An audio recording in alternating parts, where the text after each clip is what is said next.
تو میرے دوستو، حضرت علی رضی اللہ تعالیٰ عنہ کے بہت سارے فضائل ہیں۔ اہل سنت والجماعت کا ہر بچہ جو بھی عالم بنتا ہے اس وقت تک عالم نہیں بن سکتا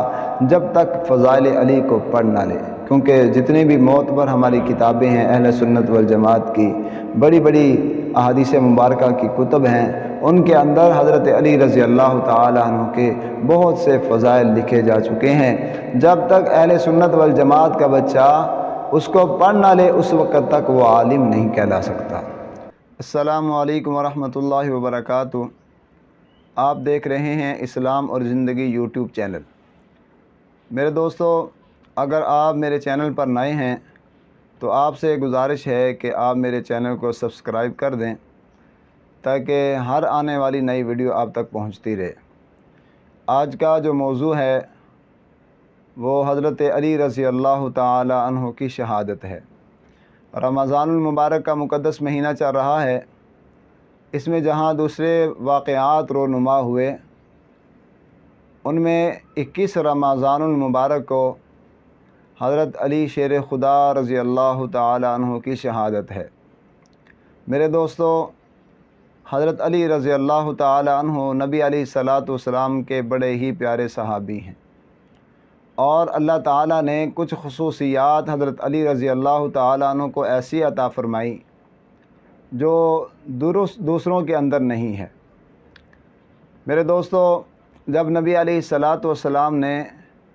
اعلان نبوت فرمایا اس وقت حضرت علی رضی اللہ تعالیٰ عنہ کی عمر مبارک 10 سال تھی۔ نبی علیہ الصلاۃ والسلام نے حضرت علی رضی اللہ تعالیٰ عنہ کو جب اسلام کی دعوت دی تو انہوں نے قبول کر لیا، اور حضرت علی رضی اللہ تعالیٰ عنہ بچپن میں ہی نبی علیہ الصلاۃ والسلام کی کفالت میں رہے، آپ کی تربیت میں رہے۔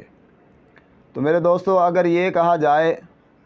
کہ حضرت علی رضی اللہ تعالیٰ عنہ کا اخلاق میرے نبی صلی اللہ علیہ وسلم کی تربیت ہے،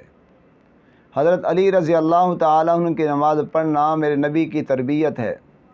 حضرت علی کی تبلیغ کرنا میرے نبی کی تربیت ہے، حضرت علی کا جہاد کرنا میرے نبی کی تربیت ہے، حضرت علی رضی اللہ تعالیٰ عنہ کی شجاعت میرے نبی صلی اللہ علیہ وسلم کی تربیت ہے۔ تو میرے دوستو، حضرت علی رضی اللہ تعالیٰ عنہ نبی علیہ الصلاۃ والسلام کے بڑے پیارے صحابی ہیں، آپ صلی اللہ علیہ وسلم کے داماد ہیں، اور سب سے پہلے بچوں میں اسلام قبول کرنے والے بھی حضرت علی رضی اللہ تعالیٰ عنہ ہیں۔ نبی علیہ الصلاۃ والسلام کے ساتھ رہے، نبی علیہ الصلاۃ والسلام کے ساتھ غزوات کے اندر شریک رہے۔ جنگ بدر کا موقع ہے جب کفار کی طرف سے 3 جنگجو میدان میں نکلے اور انہوں نے آ کر پکارا، للکارا کہ آؤ ہمارے مقابلے میں، مسلمانوں کو للکارا۔ تو نبی علیہ الصلاۃ والسلام نے جن 3 بہادروں کو بھیجا تھا ان میں سے ایک حضرت علی رضی اللہ تعالی عنہ بھی تھے، اور جب مقابلہ ہوا تو حضرت علی رضی اللہ تعالی عنہ کے مقابلے میں جو ولید بن عتبہ آیا تو آتے ہی حضرت علی رضی اللہ تعالی عنہ نے اس کا کام تمام کر دیا۔ تو میرے دوستو، اسی طرح خیبر کا موقع ہے، نبی علیہ الصلاۃ والسلام نے ایک رات فرمایا، کیونکہ کئی دن ہو چکے تھے مسلمانوں کو فتح نہیں مل رہی تھی۔ نبی علیہ الصلاۃ والسلام نے صحابہ کو جمع کر کے فرمایا کہ میں صبح کو جھنڈا ایسے شخص کو عطا کروں گا جس کے ہاتھ پر اللہ تعالی خیبر کو فتح فرمائیں گے، اور وہ شخص اللہ کے رسول صلی اللہ علیہ وسلم سے محبت کرتا ہے، اور اللہ کے رسول صلی اللہ علیہ وسلم اس بندے سے محبت کرتے ہیں۔ صحابہ اکرام کہتے ہیں کہ ساری رات جو ہے یہ باتیں کرتے رہے، کون سا خوش نصیب ایسا ہوگا جس کو صبح جھنڈا عطا کیا جائے گا۔ صحابہ اکرام کے دل کی تمنا تھی، ہر ایک کی تمنا تھی، یہ جھنڈا مجھے دیا جائے، یہ جھنڈا مجھے دیا جائے۔ صبح کو نبی علیہ الصلاۃ والسلام نے پوچھا کہ حضرت علی کہاں ہیں؟ تو ایک صحابی گئے، جا کر حضرت علی رضی اللہ تعالیٰ عنہ کو دیکھا تو ان کی آنکھوں کے اندر تکلیف تھی۔ واپس آئے، آ کر بتایا، یا رسول اللہ صلی اللہ علیہ وسلم، حضرت علی بیمار ہیں۔ نبی علیہ الصلاۃ والسلام نے پیغام بھیجا، حضرت علی رضی اللہ تعالیٰ عنہ آگے نبی علیہ السلام نے اپنا مبارک لعاب حضرت علی رضی اللہ تعالیٰ عنہ کی آنکھوں پر لگا دیا اور آنکھیں جو دکھ رہی تھی بالکل درست ہو گئی۔ تو میرے دوستو، حضرت علی رضی اللہ تعالیٰ عنہ کے بہت سارے فضائل ہیں۔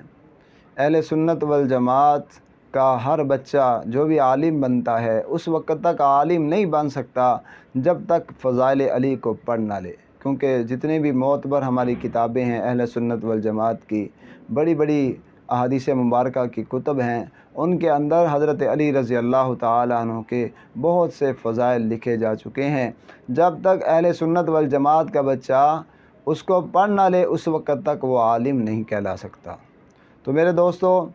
ان میں سے حضرت علی رضی اللہ تعالیٰ عنہ کے فضائل میں سے ایک فضیلت یہ بھی ہے کہ نبی علیہ السلام نے اپنی لخت جگر سے حضرت علی رضی اللہ تعالیٰ عنہ کا نکاح کیا۔ تو میرے دوستو، بہت سے صحابہ کرام کی طرف سے نکاح کا پیغام آیا حضرت فاطمہ الزہرا کے لیے، لیکن نبی علیہ السلام نے کوئی جواب نہ دیا۔ لیکن جب حضرت علی رضی اللہ تعالیٰ عنہ آئے تو نبی علیہ السلام خوش ہوئے، خوش آمدید کہا، اور اپنی لخت جگر حضرت فاطمہ الزہرا جو جنت کی عورتوں کی سردار ہے، نبی علیہ السلام نے اپنی پیاری لخت جگر کا نکاح حضرت علی رضی اللہ تعالیٰ عنہ سے کر دیا۔ تو میرے دوستو، حضرت علی رضی اللہ تعالیٰ عنہ کے فضائل میں یہ بھی بہت بڑی فضیلت ہے کہ نبی علیہ السلام جب ہجرت کر کے جا رہے تھے مکہ مکرمہ سے مدینہ منورہ، تو نبی علیہ السلام نے اپنے بستر پر حضرت علی رضی اللہ تعالیٰ عنہ کو سلایا، اور جو امانتیں کفار کی نبی علیہ السلام کے پاس تھی حضرت علی کو دیں، کہا کہ یہ امانتیں صبح واپس کر کے آپ بھی ہمارے ساتھ مل جانا۔ تو میرے دوستو، جس پر مکمل اعتماد ہوتا ہے، آدمی امانتیں اس کے پاس رکھواتا ہے، اس کو دیتا ہے، تو حضرت علی رضی اللہ تعالیٰ عنہ پر نبی علیہ السلام کو کتنا اعتماد تھا۔ اپنے بستر پر بھی حضرت علی رضی اللہ تعالیٰ عنہ کو سلایا، اور جو کفار مکہ کی امانتیں تھیں، دوسرے لوگوں کی امانتیں تھیں، وہ بھی حضرت علی تک پہنچائی کہ کل کو آپ ان امانتوں کو ان لوگوں تک پہنچا دیں۔ تو میرے دوستو، حضرت علی رضی اللہ تعالیٰ عنہ کے فضائل میں یہ بھی ایک بہت بڑی فضیلت ہے۔ نبی علیہ السلام نے فرمایا، میں علم کا شہر ہوں